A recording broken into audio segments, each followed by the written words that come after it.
만나서 반갑습니다. 자, 우리 여러분들과 함께 오늘 말씀에 나눌 말씀은 욥기인데요.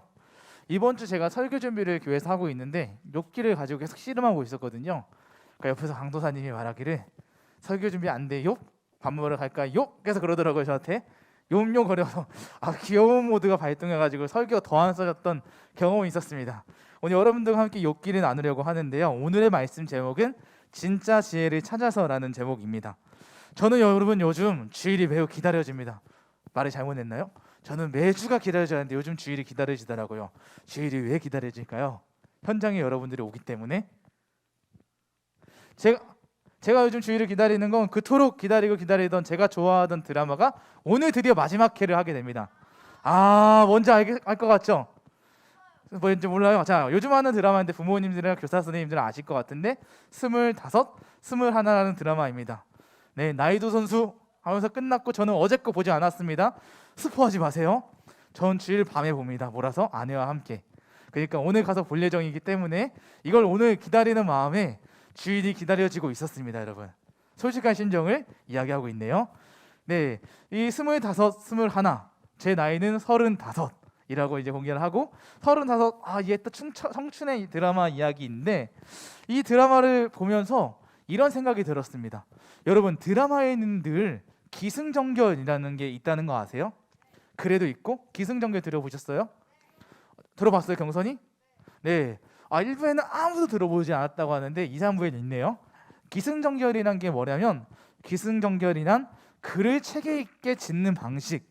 그러니까 글에 표현되는 거예요. 문제를 제기하고 그 문제 제기한 걸 전개하고 전환하고 반전도 있고 그리고 마지막에 마무리되고. 그래서 드라마나 영화를 보게 되면 늘 문제가 터지긴 하는데 그 문제가 여러분 초반에 터지나요? 중간에 터지나요?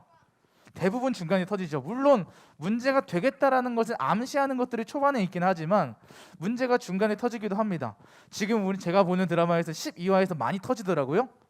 그런데 우리가 오늘 함께 나눠보는 말씀 보면 이 말씀 욥기에서는 욥기를 42장의 드라마라고 친다면 욥기는 모든 문제가 1장과 2장에서 터집니다.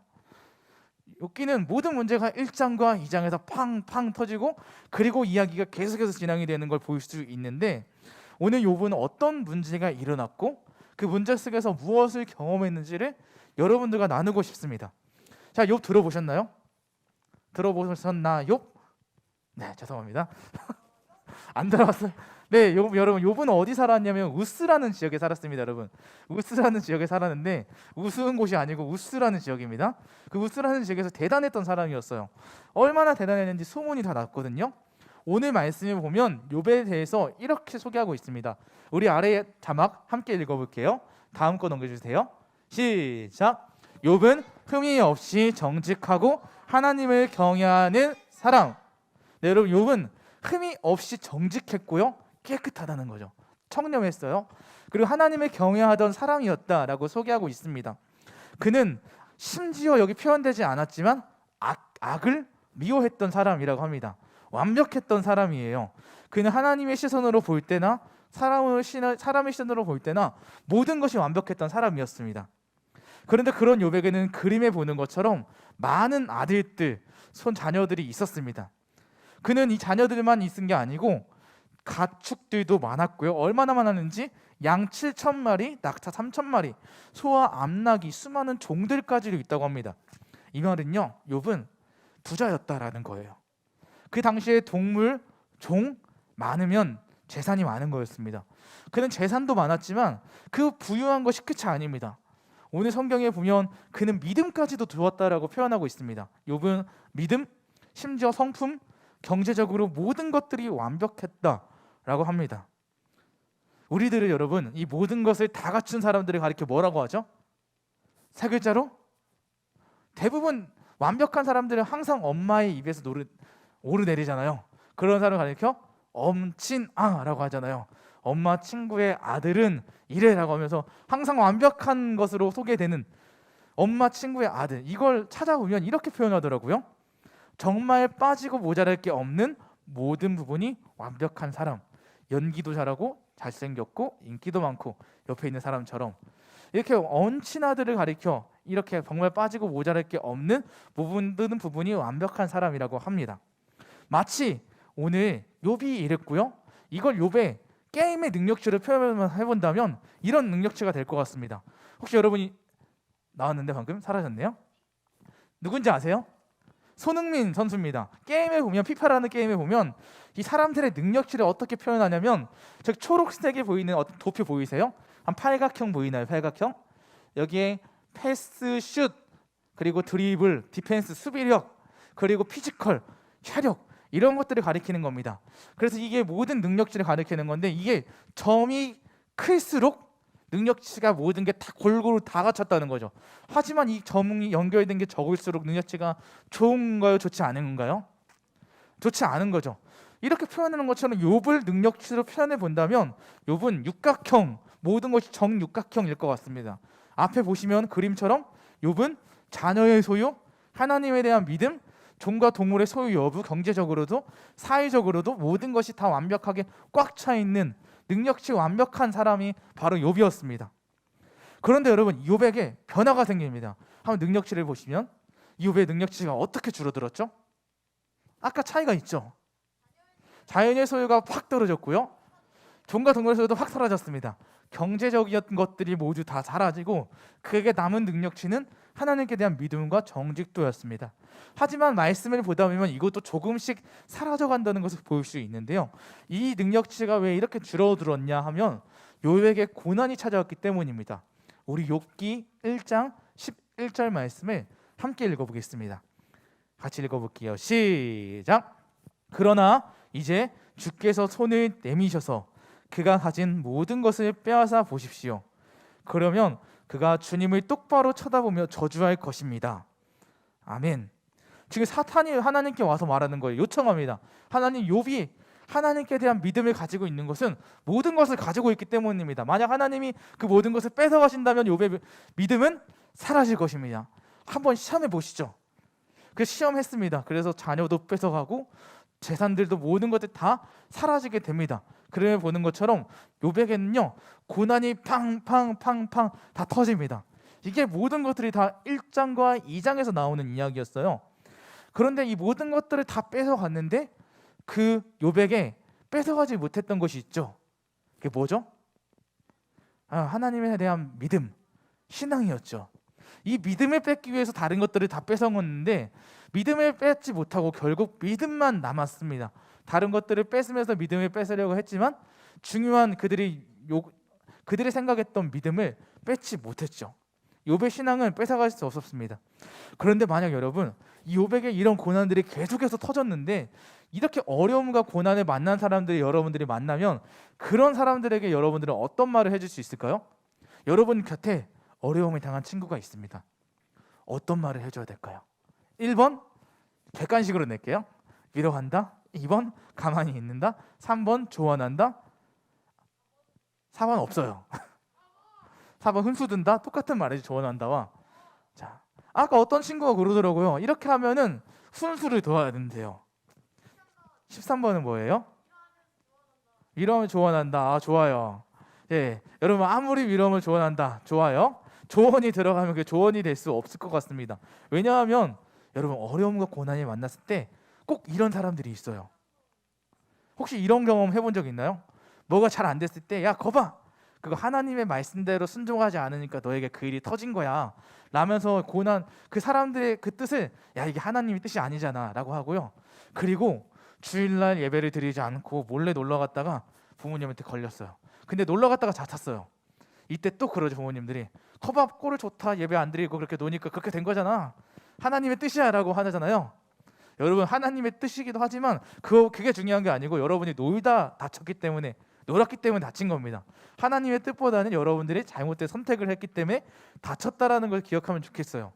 그런데 오늘 욥에게 친구 3명이 있었는데 욥의 친구들이 마치 3번 조언하고 훈수 둡니다. 야 욥, 너가 하나님의 말씀대로 살지 않으니까 이렇게 하나님께서 너에게 이런 고난을 주시는 거야. 거봐, 네가 지혜 있는 자가 아니라 너는 잘못된 신앙을 가지고 있었던 거였어 라고 하면서 이 고난이 터진 이유를 계속해서 훈수 두고 조언하는 겁니다.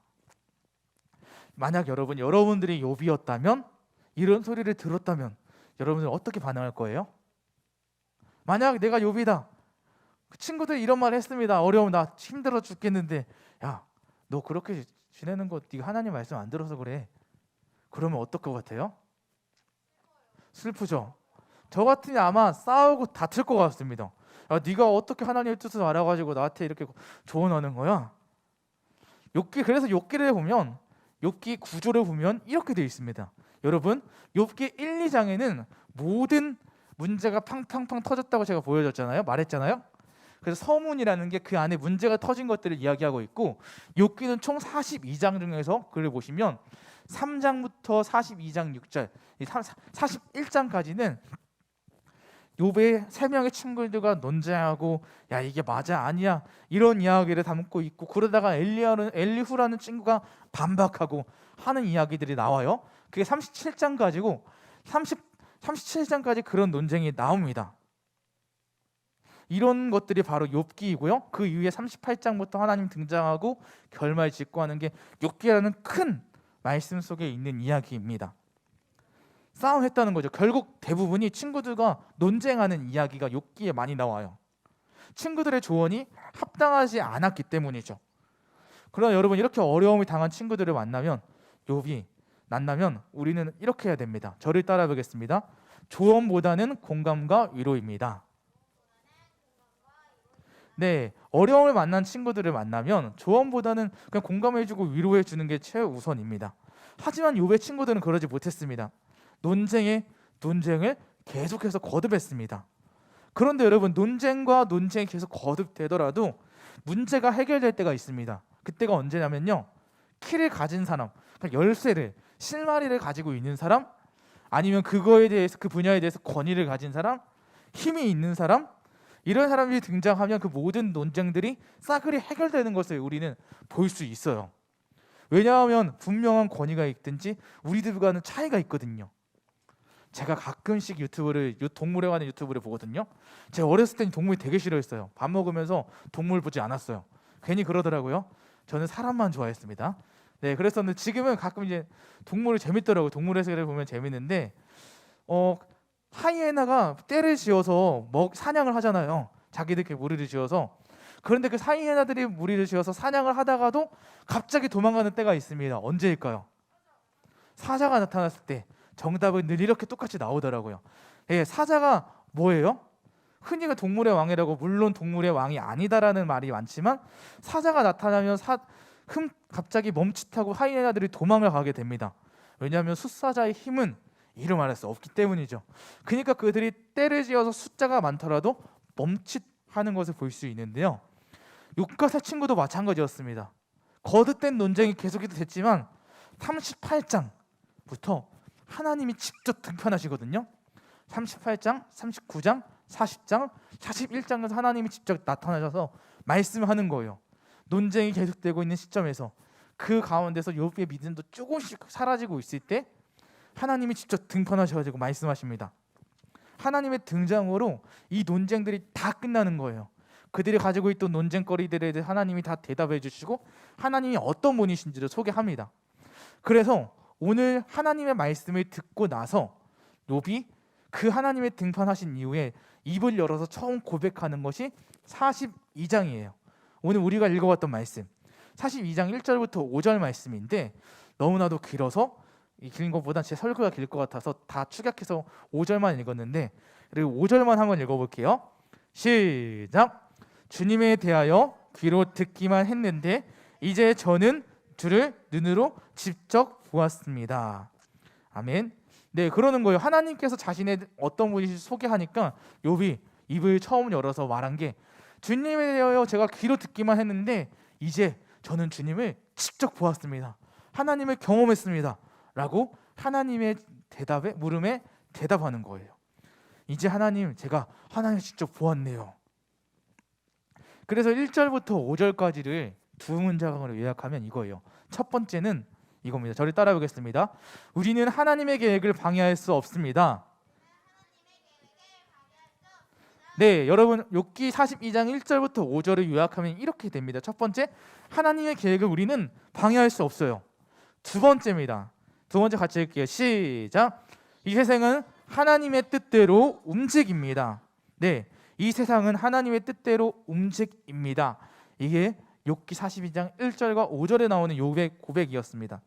그래서 마지막에 하나님을 제가 눈으로 보았습니다 라면서 이 모든 것이 하나님의 손 안에 있다는 것을, 하나님의 섭리 안에 있다는 것을 인정하는 거였어요. 그런데 여러분, 이 하나님이 어떤 분이신지를 깨달았던 게 언제였죠? 욥이 어떻게 이걸 깨달았어요? 언제요? 맞아요. 하나님을 대면할 때, 하나님을 만났을 때, 하나님을 경험했을 때 이 사실을 알게 되었습니다. 하나님을 대면해야만 우리의 문제가 해결받을 수 있기 때문이에요. 우리에게 이 세상을 살아가면서 많은 질문들이 들죠. 욥에게도 마찬가지였어요. 왜 나에게 이런 일이 일어나게 되는 거지? 왜 하필 나이지? 수많은 사람 중에 왜 우리 가정일까? 라고 하는 질문들이 들 때가 있습니다. 이런 이해할 수 없는 질문이 들 때가 있어요. 그럴 때마다 아무리 머리를 쓰고 이 문제를 해결하려고 해도 이해가 되지 않을 때가 있습니다. 그럴 때 우리는 어떻게 해야 될까요? 하나님 앞에 그 문제를 가지고 나아가는 겁니다. 왜냐하면 우리의 질문들이 답이 되는 순간은 하나님을 대면했을 때, 하나님 앞에 섰을 때만 해결받을 수 있기 때문이에요. 그래서 바라기는 우리가 모든 어떤 어려움이나 문제가 있을 때 먼저 하는 행동은 하나님께 우리의 문제를 가지고 나아가는 우리가 되었으면 좋겠습니다. 그렇게 하는 운당수녀부가 되었으면 좋겠어요. 말씀을 마치도록 하겠습니다. 여러분, 오늘 설교 제목이 뭐였죠? 진짜 지혜를 찾아서. 진짜 지혜가 무엇일까요? 우리가 지혜라고 하면 솔로몬을 생각하고 솔로몬 이야기 속에서 듣는 마음이 지혜이다라고 이야기합니다. 그런데 오늘은 욥기인데요. 욥기에서 말하는 지혜는 무엇일까? 욥은요, 모든 것을 다 가졌을 때는 우스 최고의 지혜자였습니다. 여러분, 우스 1장에서 말하잖아요. 욥은 당대의 대단한 사람이었다. 최고의 현자인 지혜자로 욥을 소개했었습니다. 하지만 고난과 위기가 찾아와서 고난이 그를 갉아먹고 허물을 다 벗기니까 자기 자신을, 진짜 자신을 발견하게 되는 거예요. 고난에 고난이 덧댈수록 내가 뭐가 문제지? 내가 잘못했구나. 이렇게 해서는 안 되겠구나. 고난을 만날 때마다 자신을 발견하게 되갑니다. 우리도 마찬가지예요, 여러분. 다들 평안할 때는 믿음이 좋은 사람처럼 보입니다. 하지만 진짜 믿음은 평안할 때가 아니라 위기와 고난 순간에 발현됩니다. 그래서 여러분, 우리에게 중요한 것은 얼마나 더 가졌느냐, 많이 아느냐가 중요한 게 아니라 저를 따라해 볼게요. 하나님과 바른 관계를 맺고 있느냐가 중요하다. 네, 진짜 지혜란 하나님과 바른 관계를 맺고 있는 것입니다. 왜냐하면 여러분, 욥기 읽었잖아요. 욥기는 욥을 드러내고 있지만 욥기가 주는 메시지는 그리스도인은 고난 가운데서 승리해야 된다. 고난과 승리하는 그리스도인을 소개하는 게 아니라 진짜 욥기가 말하는 것은 뭐냐면요. 여러분, 욥기는 성경에서 말하기를, 여러분, 성경에서 어디에 들어있냐면 지혜서에 포함되어 있어요. 욥기는 지혜서이고 다르게 말하면 시가서라고 합니다. 결국 욥기는 지혜가 무엇인지를 소개해주는 책입니다. 참된 지혜자가 누구인가? 당대 우스의 지혜자였던 욥이 아니고 참된 지혜자는 하나님이시다 라는 것을 보여주는 게 욥기의 핵심 메시지입니다. 그래서 진짜 지혜는 참된 지혜자이신 하나님과 바른 관계를 맺는 것이다 인 거예요. 그래서 오늘 말씀을 듣는 우리 사랑하는 본당 수녀 어린 성도들이 진짜 지혜자이신 하나님과 바른 관계를 맺기를 원합니다. 그렇게 바른 관계를 맺기 위해서 해야 될 두 가지 일이 있습니다. 첫째, 따라할게요. 하나님을 인정하라. 네, 하나님을 인정하는 것입니다. 오늘 욥이 하나님을 인정했습니다. 하나님은 하나님의 계획을 방해할 수 없습니다. 하나님은 이 세상을 다스리십니다. 인정했고요.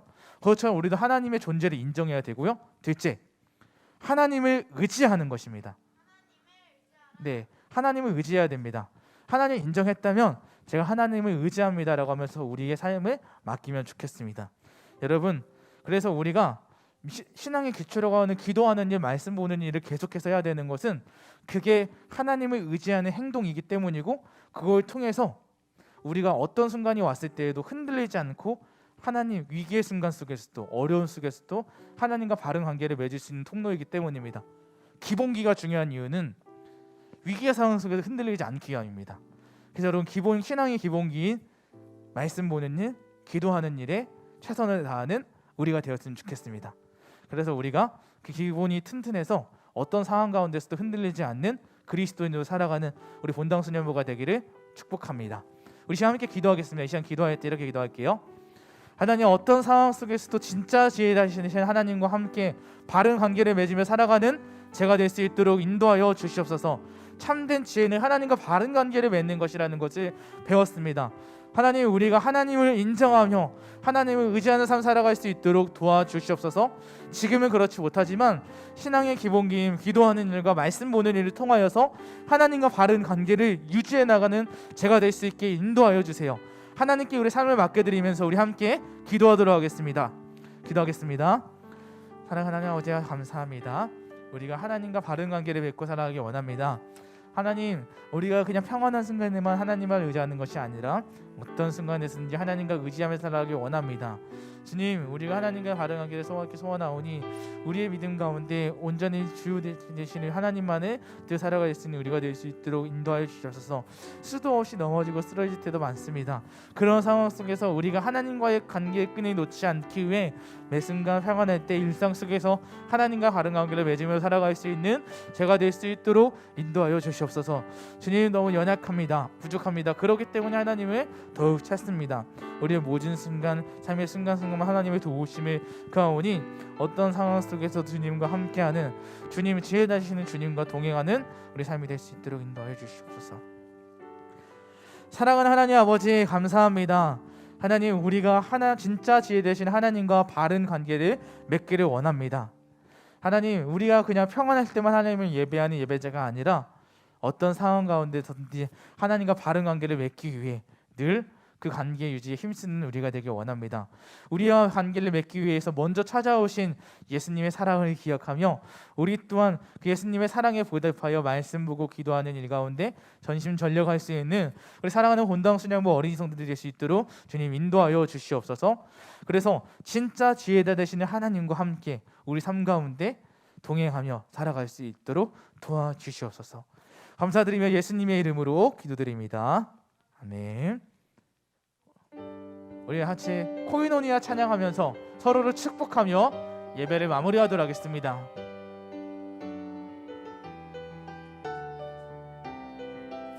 우리를 부르신 하나님을 같이 찬양으로 축복하겠습니다. 우리를 만드신 하늘아버지의 목적,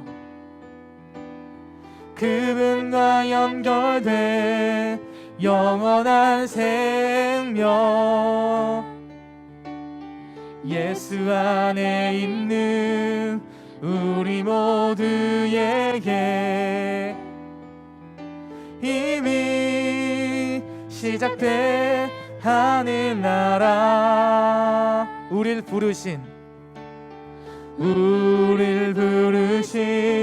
하늘아버지의 사랑, 한 형제여 자매인 하나님의 교회, 예수 안에 있는 우리 모두에게 이미 시작된 하늘나라, 예수 그리스도 안으로 들어가서 그분과 함께 사는 삶, 내가 너희를 사랑한 것 같이 너희도 서로 사랑하라. 예수 그리스도 안으로 들어가서 영원히 함께 사는 삶, 우리에게 허락된 참 생명, 하늘아버지의 코이노니아. 이 시간 우리 함께 주기도문 하겠습니다. 하늘에 계신 우리 아버지여, 이름이 거룩히 여김을 받으시오며 나라가 임하시오며 뜻이 하늘에서 이루어진 것 같이 땅에서도 이루어지이다. 오늘 우리에게 일용할 양식을 주시옵고 우리가 우리에게 죄 지은 자를 사하여 준 것 같이 우리의 죄를 사하여 주시옵고 우리를 시험에 들게 하지 마시옵고 다만 악에서 구하시옵소서. 나라와 권세와 영광이 아버지께 영원히 있사옵나이다. 아멘. 축도하겠습니다. 이제는 주 예수 그리스도의 은혜와 하나님 아버지의 사랑과 성령 하나님의 교통하심이 오늘 이 예배를 드리며 참된 지혜자 되신 하나님과 일상 속에서 동행하기를 소원하는 우리 사랑하는 본당 수녀부 어린이 성도들, 선생님들, 그리고 그 가정 위에 영원토록 함께 있을지어다. 아멘.